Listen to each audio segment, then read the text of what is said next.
Hello welcome back to another episode of Athulya's world of physics. അപ്പോൾ ആദ്യത്തെ intro video എല്ലാവരും കണ്ടിട്ടുണ്ടാവുമെന്ന് വിചാരിക്കുന്നു. എല്ലാവരും സപ്പോർട്ട് ചെയ്തതിനും കമൻറ്റ് ചെയ്തതിനും എല്ലാത്തിനും ഒരുപാട് താങ്ക്സ്. അപ്പോൾ ഇന്ന് നമുക്ക് എന്തായാലും ക്ലാസ്സിലേക്ക് ഒരു ഇൻട്രൊഡക്ഷൻ പോലെ നമുക്ക് കയറാം. ഫസ്റ്റ് ചാപ്റ്ററിലേക്ക് തന്നെ +1 ഫിസിക്സ് ആണ് നമ്മൾ സ്റ്റാർട്ട് ചെയ്യുന്നത്.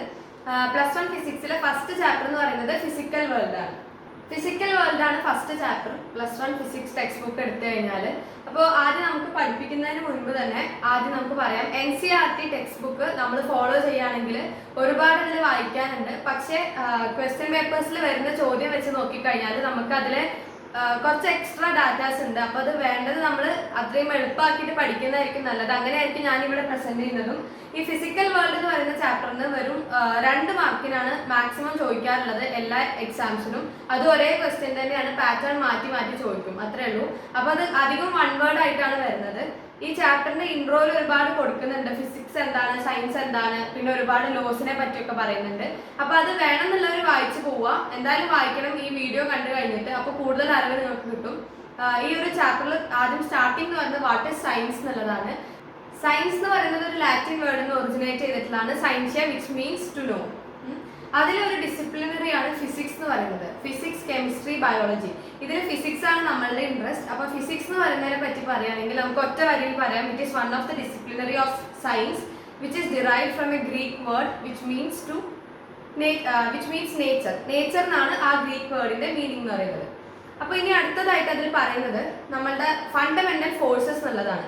ഈ ഒരു ഭാഗത്തു നിന്നാണ് നമുക്ക് പൊതുവെ ക്വസ്റ്റ്യൻസ് വരാറില്ല എക്സാമിന്. ഇത്രയും ഭാഗം വാട്ട് ഈസ് സയൻസ്, ഫിസിക്സ്, അതൊക്കെ നമ്മൾ സയൻസ് സ്റ്റുഡൻസ് ആകുമ്പോൾ അറിഞ്ഞിരിക്കേണ്ട ബേസിക് കാര്യങ്ങൾ ഒരുപാടായിട്ട് അവർ പറയുന്നുണ്ട്. ഒറ്റ വരിയിൽ ഇപ്പം ഞാൻ പറഞ്ഞു, അത്രയാണ് അവർ ആ ഒരു പാരഗ്രാഫിലൂടെ കൺവേ ചെയ്യുന്നത്. ഇനി എന്താണ് 4 ഫണ്ടമെന്റൽ ഫോഴ്സസ് എന്ന് പഠിക്കണം. ഈ ഫോഴ്സുകൾ എന്ന് പറയുന്നത് നമ്മളെ ലൈഫിൽ ഓരോ മൊമെന്റും നമുക്ക് അനുഭവിക്കുന്നു, അല്ലെങ്കിൽ നമ്മൾ ഫോഴ്സ് അപ്ലൈ ചെയ്യുന്നുണ്ട് ഓരോ കാര്യങ്ങൾ ചെയ്യാൻ. ഇപ്പൊ ഒരു ടേബിൾ എനിക്ക് പുഷ് ചെയ്യണമെന്നുണ്ടെങ്കിൽ ഫോഴ്സ് ആണ് അപ്ലൈ ചെയ്യുന്നത്. നമ്മളൊരു ഇപ്പൊ ബോർഡിലായാലും നമ്മളെ ബുക്കിലായാലും എഴുതണം എന്നുണ്ടെങ്കിൽ നമ്മൾ അവിടെ എന്ത് ചെയ്യണം, ഒരു ഫോഴ്സ് അപ്ലൈ ചെയ്യണം, അല്ലേ? ആ ഒരു ഗ്രിപ്പ് കിട്ടുന്ന എന്താണ് നമുക്ക് എഴുതാൻ, ഫ്രിക്ഷണൽ ഫോഴ്സ് ആണ്. പിന്നെ ഒരുപാട് ഫോഴ്സുകൾ ഉണ്ട്. നമ്മൾ ബൊയൻസി ഫോഴ്സ്, ഒരു അപ്വേർഡ് ഫോഴ്സ് ആണ് ബൊയൻസി ഫോഴ്സ്. ഒരു ബക്കറ്റിൽ നമ്മൾ വെള്ളം നിറച്ച് വെച്ചിട്ട് അത് അതിലേക്ക് ഡിപ്പ് ചെയ്ത് കഴിഞ്ഞാൽ തിരിച്ചു വരുന്നത് ശ്രദ്ധിച്ചിട്ടില്ലേ? അതാണ് ബൊയൻസി ഫോഴ്സ്. ഇലാസ്റ്റിക് ഫോഴ്സസ് ഉണ്ട്, അങ്ങനെ ഡിഫറെന്റ് കൈൻഡ്സ് ഓഫ് ഫോഴ്സസ് ഉണ്ട്. അപ്പൊ ഇതിൽ നമ്മൾ 4 തരം ഫണ്ടമെന്റൽ ഫോഴ്സുകളാണ് പറയുന്നത്. അതാണ് നമുക്ക് ഡീറ്റെയിൽ ആയിട്ട് പഠിക്കാനുള്ളത്. ഫണ്ടമെന്റൽ ഫോഴ്സ് 4 ഉണ്ട്. First one is gravitational force. It is also known as the universal force. Gravitational force നമുക്ക് എല്ലാവർക്കും അറിയുന്നതാണ്. ഫിസിക്സ് പഠിക്കാൻ തുടങ്ങിയ കാലം തൊട്ടേ കേൾക്കുന്നതാണ് ഗ്രാവിറ്റേഷണൽ ഫോഴ്സ്. അതിനോടൊപ്പം തന്നെ നമുക്ക് പറയാം അതൊരു യൂണിവേഴ്സൽ ഫോഴ്സ് ആണ്. അപ്പൊ എന്താണ് ഈ യൂണിവേഴ്സൽ ഫോഴ്സ് എന്ന് പറഞ്ഞാൽ, നമ്മുടെ യൂണിവേഴ്സിൽ എല്ലായിടത്തും കാണപ്പെടുന്ന ഒരു ഫോഴ്സ് ആണ്. അതുകൊണ്ടാണ് നമ്മൾ എന്ത് പറയുന്നത്, ഗ്രാവിറ്റേഷണൽ ഫോഴ്സിനെ യൂണിവേഴ്സൽ ഫോഴ്സ് എന്ന് പറയുന്നത്. അതാണ് ഫസ്റ്റ് പോയിന്റ്. ഇനി സെക്കൻഡ് പോയിന്റ് എന്ന് പറയുന്നത് it is a long range force. Long range force എന്ന് പറഞ്ഞു കഴിഞ്ഞാൽ ഒരുപാട് സ്ഥലത്തേക്ക് അത് എക്സ്റ്റെൻഡഡ് ആണ്. ആ ഫോഴ്സ് എല്ലായിടത്തും നമുക്ക് അനുഭവിക്കാം. അതുകൊണ്ടാണ് അതിന്റെ ഒരു ഇഫക്റ്റ് എന്ന് പറയുന്നത് കുറച്ച് ലോങ് റേഞ്ച് ആണ്. പേര് പോലെ തന്നെ it is a long range force. പിന്നെ എന്താണ് ഗ്രാവിറ്റേഷണൽ ഫോഴ്സ് നമ്മൾ പറയണം, അത് ആദ്യം പറയേണ്ടായിരുന്നു. Gravitational force it is defined as the mutual force of attraction between 2 bodies due to the virtue of masses. 2 വസ്തുക്കളുടെ മാസ് കാരണം അവർക്ക് അനുഭവപ്പെടുന്ന ഫോഴ്സ് ഓഫ് അട്രാക്ഷൻ ആണ്. അതാണ് ഗ്രാവിറ്റേഷണൽ ഫോഴ്സ് എന്ന് പറയുന്നത്.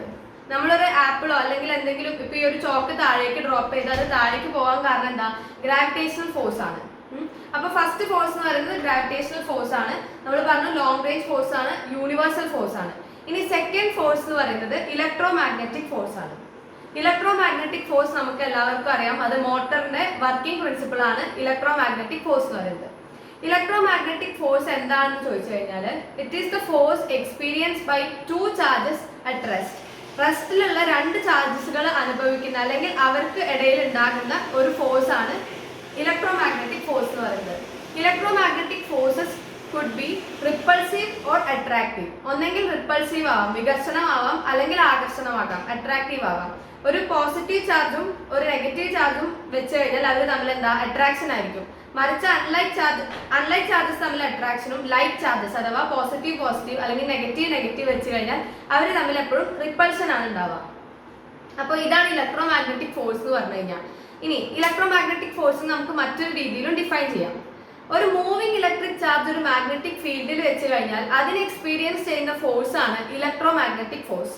It is defined as the force experience by an moving electric charge placed in a magnetic field. അതും നമുക്ക് ഇലക്ട്രോ മാഗ്നറ്റിക് ഫോഴ്സിനുള്ള എക്സ്പ്ലനേഷൻ ആണ്. പിന്നെ അതൊരു ലോങ് റേഞ്ച് ഫോഴ്സ് ആണ്. പിന്നെ ഇത്ര കാര്യങ്ങളാണ് നമുക്ക് ഇലക്ട്രോ മാഗ്നറ്റിക് ഫോഴ്സിനെ പറ്റി പഠിക്കാനുള്ളത്. എന്താ ഇലക്ട്രോ മാഗ്നറ്റിക് ഫോഴ്സ്? അതൊരു ലോങ് റേഞ്ച് ഫോഴ്സ് ആണ്. രണ്ട് റെസ്റ്റിലുള്ള ചാർജുകൾ തമ്മിലുള്ള ഫോഴ്സ് ആണ് ഇലക്ട്രോ മാഗ്നറ്റിക് ഫോഴ്സ്. പിന്നെ ഒരു നോട്ട് ചെയ്യാൻ പറ്റുന്ന ഒരു പോയിന്റ് എന്ന് പറയുന്നത്, നമ്മൾ ആദ്യം പഠിച്ച ഫണ്ടമെന്റൽ ഫോഴ്സ് ആയിട്ടുള്ള ഗ്രാവിറ്റേഷണൽ ഫോഴ്സുമായിട്ട് കമ്പയർ ചെയ്യുമ്പോൾ ഇവർ 10⁻36 ടൈംസ് സ്ട്രോങ്ങർ ആണ് ഗ്രാവിറ്റേഷണൽ ഫോഴ്സിനേക്കാളും. അപ്പൊ ഇത്ര കാര്യങ്ങൾ നമ്മൾ ഇലക്ട്രോ മാഗ്നറ്റിക് ഫോഴ്സിന്റെ സബായിട്ട് പഠിക്കുന്നുള്ളൂ. ഇനി അടുത്ത തേർഡ് ഫോഴ്സ് എന്ന് പറയുന്നത് സ്ട്രോങ് ന്യൂക്ലിയർ ഫോഴ്സ്. പേര് പോലെ തന്നെ ഇവരാണ് ഈ 4 ഫണ്ടമെന്റൽ ഫോഴ്സ്. ഇനി പറയാൻ പോകുന്ന ഒന്നുകൂടി ചേർത്ത്, ഈ 4 ഫണ്ടമെന്റൽ ഫോഴ്സിലും ഏറ്റവും സ്ട്രോങ്ങസ്റ്റ് ഫോഴ്സ് എന്ന് പറയുന്നത് സ്ട്രോങ് ന്യൂക്ലിയർ ഫോഴ്സ് ആണ്. സ്ട്രോങ് ന്യൂക്ലിയർ ഫോഴ്സ് പേര് പോലെ തന്നെ ന്യൂക്ലിയസിനകത്ത് മാത്രം എക്സിസ്റ്റ് ചെയ്യുന്ന ഒരു ഫോഴ്സ് ആണ് സ്ട്രോങ്ങസ്റ്റ് ന്യൂക്ലിയർ ഫോഴ്സ്. ഇതെന്ന് പറയുന്നത് നമ്മളുടെ ന്യൂക്ലിയർ സ്റ്റെബിലിറ്റി, ന്യൂക്ലിയസിന് സ്റ്റെബിലിറ്റി നൽകുന്നതും ഈ ഫോഴ്സ് ആണ്.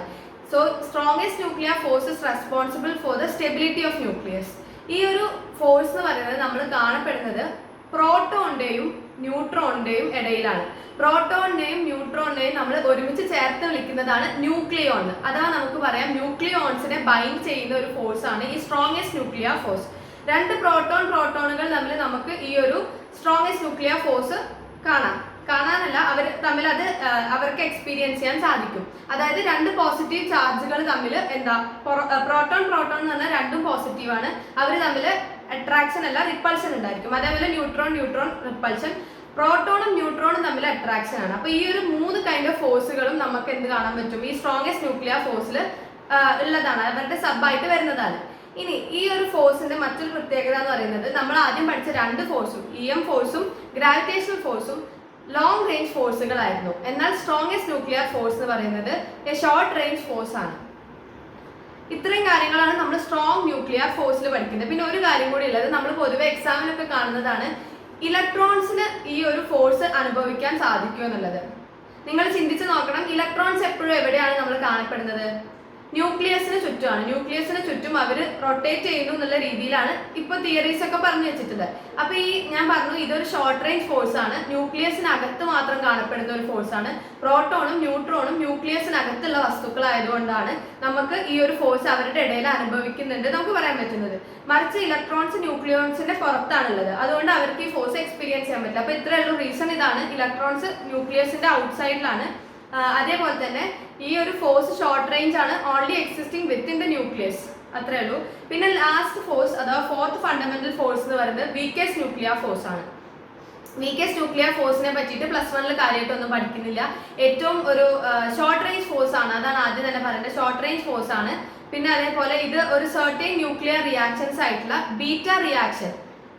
ബീറ്റ ഡികെയിൽ ഈ ഒരു വീക്കസ്റ്റ് ന്യൂക്ലിയർ ഫോഴ്സ് കാണുന്നുണ്ട്. അതായത് ഒരു ന്യൂട്രോണിനെയും ഒരു ഇലക്ട്രോണിനെയും റിലീസ് ചെയ്യുന്ന പ്രോസസ്സാണ് ബീറ്റ ഡികെ.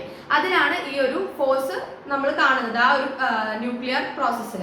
അപ്പോൾ അത്രമാത്രം നമുക്ക് ടെക്സ്റ്റിൽ തരുന്നുള്ള ഡീറ്റെയിൽസ്. ഇനി ഹയർ ക്ലാസ്സസിലേക്ക് നമുക്ക് പോവുകയാണ്, ഫിസിക്സ് ഓപ്റ്റ് ചെയ്യുകയാണെങ്കിൽ തീർച്ചയായിട്ടും നിങ്ങൾക്ക് പഠിക്കാൻ പറ്റും എന്താണ് ബീറ്റ ഡികെ. അപ്പോൾ ഇത്രയും മനസ്സിലാക്കിയാൽ മതി. ഷോർട്ട് റേഞ്ച് ഫോഴ്സ് ആണ്, ബീറ്റ ഡികെയിലാണ് ഇത് അധികമായിട്ടും കാണപ്പെടുന്നത്. അപ്പോൾ നമ്മൾ 4 ഫോഴ്സസ് പറഞ്ഞു. ഏതൊക്കെയായിരുന്നു? Gravitational force, electro magnetic force, strongest nuclear force, weakest nuclear force.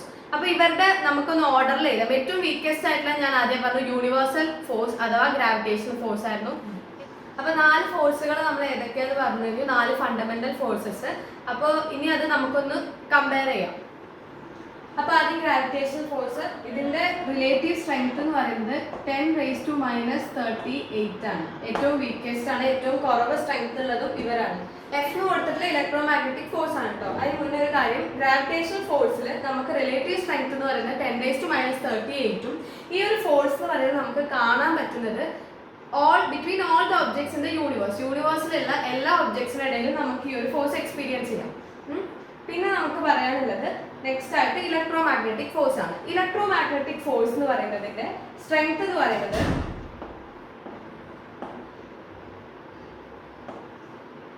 10⁻², അതായത് കമ്പാരിറ്റീവ്ലി ഇവരെക്കാൾ കൂടുതലാണ്. അതായത് 10⁻36 times greater than the strength of gravitational force. അപ്പോൾ ഇവരെക്കാൾ 10⁻36 ടൈംസ് സ്ട്രോങ്. ഇനി ഇലക്ട്രോ മാഗ്നറ്റിക് ഫോഴ്സ് എന്ന് പറയുന്നത് എല്ലായ്പ്പോഴും നമ്മൾ കാണപ്പെടുന്നത് ചാർജ് പാർട്ടിക്കിൾസിന്റെ ഇടയിലാണ്. ഞാൻ പറഞ്ഞു രണ്ട് ചാർജസ് അറ്റ് റെസ്റ്റ് എന്നുള്ള അങ്ങനെയുള്ള സ്ഥിതിയിലാണ് ഇവരെ കാണുന്നത്.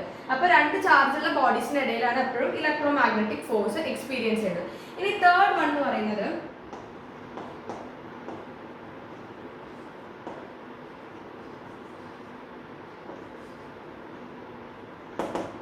Strong nuclear force. Strong nuclear force പേര് പോലെ തന്നെ ഏറ്റവും സ്ട്രോങ്സ്റ്റ് ആയിട്ടുള്ള ഫോഴ്സ് ആണ്. ഇവരെ കാണപ്പെടുന്നത് നമ്മുടെ പ്രോട്ടോൺസിന്റെയും ന്യൂട്രോൺസിന്റെയും ഇടയിലാണ്, അഥവാ ന്യൂക്ലിയോൺസ്. പ്രോട്ടോൺസിന്റെയും ന്യൂട്രോൺസിന്റെയും നേരത്തെ പറഞ്ഞ പോലെ ചേർത്ത് വിളിക്കുന്നതാണ് ന്യൂക്ലിയോൺസ്. പ്രോട്ടോൺസിന്റെയും ന്യൂട്രോൺസിന്റെ ഇടയിൽ കാണുന്ന ഫോഴ്സ് ആണ് സ്ട്രോങ് ന്യൂക്ലിയർ ഫോഴ്സ്. ഇവരുടെ റിലേറ്റീവ് സ്ട്രെങ്ത് എന്ന് പറയുന്നത് 1 ആണ്. ഏറ്റവും ഹൈയസ്റ്റ് അഥവാ സ്ട്രോങ്സ്റ്റ് ഫോഴ്സ് എന്ന് പറയുന്നത് സ്ട്രോങ് ന്യൂക്ലിയർ ഫോഴ്സ് ആണ്. ഇത് ചാർജ് പാർട്ടിക്കിൾസിന്റെ ന്യൂക്ലിയോൺസിന്റെ ഇടയിൽ കാണുന്ന ഫോഴ്സ് ആണ്. ഇനി ലാസ്റ്റ് ഫോഴ്സ് എന്ന് പറയുന്നത്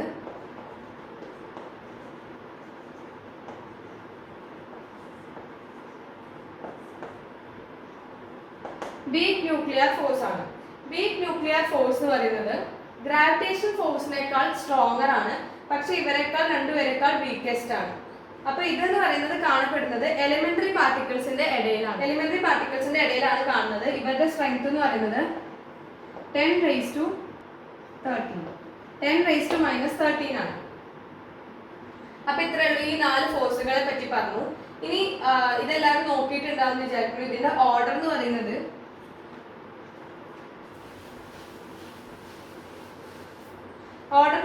ഏറ്റവും ഫസ്റ്റ് ഞാൻ ഇപ്പോൾ ഡിസെൻഡിങ് ഓർഡറിലാണ് പറയുന്നത്. ഏറ്റവും സ്ട്രോങ്സ്റ്റ് ആയിട്ടുള്ള ഫോഴ്സിൽ നിന്നും ഏറ്റവും വീക്കസ്റ്റ് ആയിട്ടുള്ള ഫോഴ്സിലേക്ക് നമുക്ക് എഴുതാം.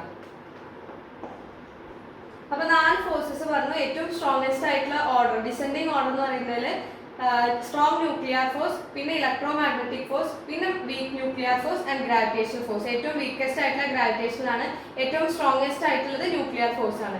ഇത്ര കാര്യങ്ങളാണ് ആ ചാപ്റ്ററിൽ പഠിക്കുന്നത്. അപ്പോൾ ഈ എക്സാമിന് വരുന്ന ക്വസ്റ്റ്യൻ എന്ന് പറയുന്നത് ഞാൻ പഠിച്ച കാലത്ത് വന്നിട്ടുള്ളത് തൊട്ടിട്ട് ഞാൻ 3 വർഷമായിട്ടുള്ള ക്വസ്റ്റ്യൻ പേപ്പേഴ്സ് റെഫർ ചെയ്ത സമയത്ത് അതിൽ കണ്ടിട്ടുള്ള ഒരു ചോദ്യം എന്ന് പറയുന്നത് ഏറ്റവും സ്ട്രോങ്സ്റ്റ് ന്യൂക്ലിയർ ഫോഴ്സ് ഏറ്റവും സ്ട്രോങ്സ്റ്റ് ഫണ്ടമെന്റൽ ഫോഴ്സ് ഏതാണെന്നുള്ളൊരു ക്വസ്റ്റ്യൻ ആണ്.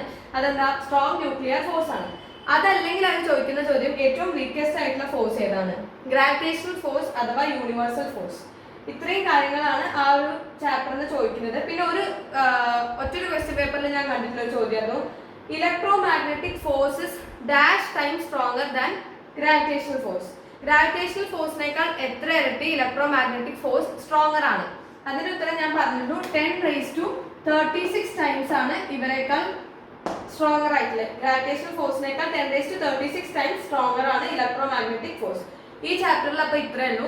ഇനി വേണമെന്നുണ്ടെങ്കിൽ നമുക്ക് നമ്മളുടെ NCERT ടെക്സ്റ്റ് ഒന്ന് വായിച്ചു പോകാം. ആദ്യം കുറെ ഇൻട്രോ പറയുന്നുണ്ട് ഫിസിക്സിനെ പറ്റിയിട്ട്, അതിലെ ബേസിക് ലോസ് എല്ലാ കാര്യങ്ങളെ പറ്റി പറയുന്നുണ്ട്. അപ്പോൾ വേണമെന്നുണ്ടെങ്കിൽ നമുക്കത് വായിച്ചൊന്ന് ഇരിക്കുന്നത് നല്ലതാണ്.